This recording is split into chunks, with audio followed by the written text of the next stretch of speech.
If you ever imagine stepping into a cockpit and controlling a towering mech, you're not alone.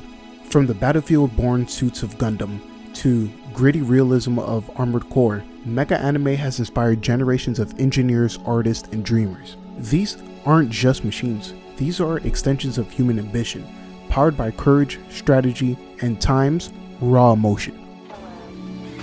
Mark my words, this drill will open a hole in the universe, and that hole will be a path for those behind us, the dreams of those who have fallen, the hopes of those who will follow. Those two sets of dreams weave together into a double helix, drilling a path towards tomorrow! And that's Tengen Toppa! That's Gurren Lagann! My drill is the drill that creates the heavens! We watch as pilots climb into cockpits not just to fight, but to protect, to resist, to evolve. Sure, Evangelion pushed that to the extreme, fusing psychology, theology, and biomechanics into something almost mythic. And while building a biomechanical deity is well outside of our capabilities, the dream of real functioning mechs, that's not as far off as it once seemed. For decades, anime has asked, what would it mean to control something so massive, so powerful, that it borders on godlike? But the real question now is, can we actually build one? Building a real mech isn't just about size, it's about solving some of engineering's hardest problems. Let's start off with weight versus mobility. Giant mechs are really heavy, like really heavy. And making them move like we see in anime, that's where it gets tricky. The bigger something is, the harder it is to keep stable, balanced, and responsive. Imagine trying to make a construction crane dance. That's the challenge. Then there's power.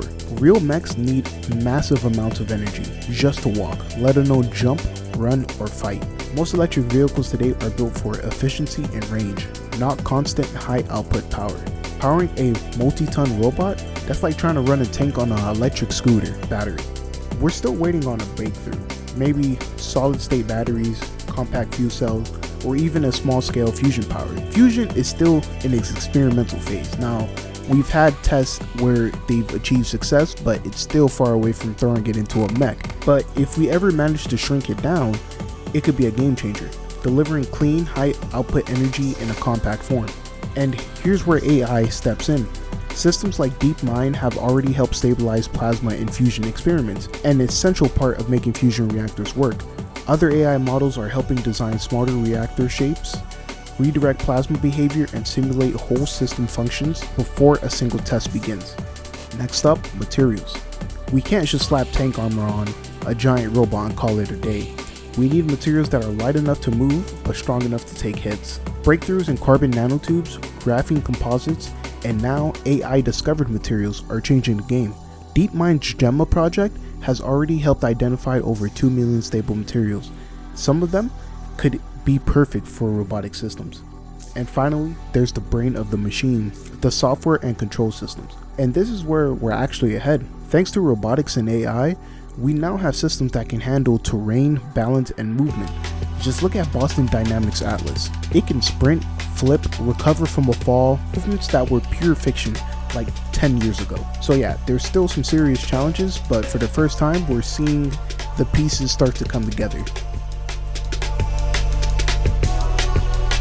For years, walking robots were awkward, slow, and barely functional, but now, just look at Atlas. Boston Dynamics has shown us that robots can balance, jump, run, and even dance. It's not full mecha, but it's the closest thing we've got.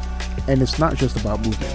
AI is now helping us create new materials, simulate full mech systems, and even predict how those systems will behave before we build them. From DeepMind's material discovery to fusion energy modeling, machine learning is quietly speeding up every part of this puzzle. Meanwhile, wearable exosuits like the HAL suit from Cyberdyne are already being used to help people walk, lift, and recover. These suits are small now, but the core tech, motion tracking, strength application is exactly what a pilot would need in a full-scale mech. And beyond Earth, space exploration might be the ultimate proving ground. Extreme environments, zero gravity, unpredictable terrain. A mech built for space could help build lunar bases, explore Mars, or repair satellites in orbit. So no, this isn't just science fiction anymore. It's happening, quietly, piece by piece. So what does building a real mech actually look like?